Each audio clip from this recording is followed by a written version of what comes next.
गुरु प्यारी साध संगत जी, नमस्कार जी। आप सब कैसे हो? आशा करती हूँ बाबा जी के श्री चरणों में अरदास करती हूँ कि मालिक की कृपा से आप सब बहुत खुश होंगे, मौज बहार में होंगे और अवश्य ही भजन सिमरन में होंगे। साध संगत जी, मैं हाजिर हूँ आज आप सभी से एक बहुत ही खूबसूरत साखी साझा करने के लिए। उम्मीद करती हूँ ये साखी आप सभी को बहुत पसंद आएगी और अवश्य ही कुछ न कुछ सीखने को मिलेगा। तो चलिए साध संगत जी, समय न गवाते हुए शुरू करते हैं।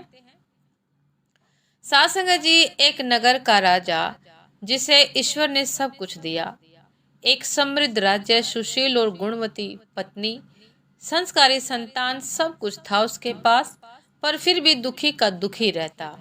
एक बार वो घूमते घूमते एक छोटे से गांव में पहुंचा, जहां एक कुम्हार भगवान भोले बाबा के मंदिर के बाहर मटकिया बेच रहा था और कुछ मटकियों में पानी भरकर रखा था और वहीं पर लेटे लेटे हरि भजन गा रहा था। राजा वहां भागा आया और भगवान भोले बाबा के दर्शन किए और कुम्हार के पास जाकर बैठा तो कुम्हार बैठा हो गया और उसने बड़े आदर से राजा को पानी पिलाया। राजा कुम्हार से कुछ प्रभावित हुआ और राजा ने सोचा कि ये इतनी सी मटकियों को बेचकर क्या कमाता होगा। तो राजा ने पूछा कि क्यों भाई प्रजापति जी, मेरे साथ नगर चलोगे? प्रजापति ने कहा कि नगर चलकर क्या करूंगा राजा जी। राजा ने कहा कि वहां चलना और वहां खूब मटकियां बनाना। प्रजापति ने कहा कि फिर उन मटकियों का क्या करूंगा? राजा ने कहा, अरे क्या करेगा, उन्हें बेचना, खूब पैसा आएगा तुम्हारे पास। प्रजापति ने कहा कि फिर क्या करूंगा उस पैसे का? राजा ने कहा कि अरे पैसे का क्या करेगा, अरे पैसा ही सब कुछ है। प्रजापति ने कहा कि अच्छा राजन, अब आप मुझे ये बताइए कि उस पैसे से क्या करूंगा। राजा ने कहा कि अरे फिर आराम से भगवान का भजन करना और फिर तुम आनंद में रहना।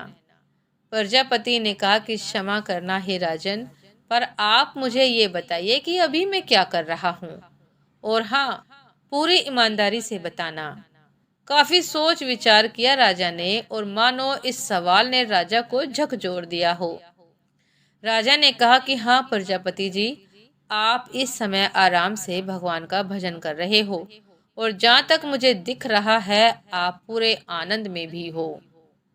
प्रजापति ने कहा कि हाँ राजन, यही तो मैं आपसे कह रहा हूँ कि आनंद पैसे से प्राप्त नहीं किया जा सकता। राजा ने कहा कि हे प्रजापति जी, कृपा करके आप मुझे ये बताने की कृपा करें कि आनंद की प्राप्ति कैसे होगी। प्रजापति ने कहा कि बिल्कुल सावधान होकर सुनना और उस पर बहुत गहरा मंथन करना राजन। हाथों को उल्टा कर लीजिए। राजा ने कहा कि वो कैसे?